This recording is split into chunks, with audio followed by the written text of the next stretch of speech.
తిరుపతిలో అవకతవకలు జరిగాయని మనం గత కొన్ని సంవత్సరాలుగా వింటూనే ఉన్నాం.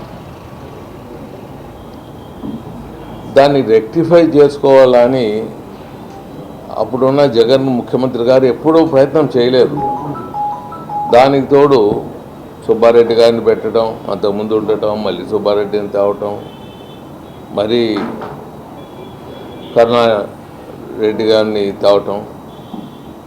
కరుణాకర్ రెడ్డి మీద చాలా అభియోగాలు ఉన్నది. ఆయన రియల్గా ఆయన నాస్తికుడు, లేకపోతే ఒక అన్య మతంలో ఆయన ఇన్ఫ్లుయెన్స్ ఉన్నది ఆయన మీద అనేది అభియోగం చాలా ఉన్నాయి.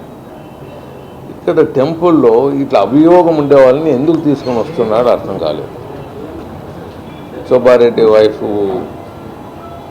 మరి ఆమె ఎక్కడ వెళ్ళినా ప్రచారంలో రాజశేఖర రెడ్డి వైఫ్ అంటూ అన్య మతాల్లో ఆమె ప్రచారంలో ఉన్నది అనేది ఒక అభియోగం.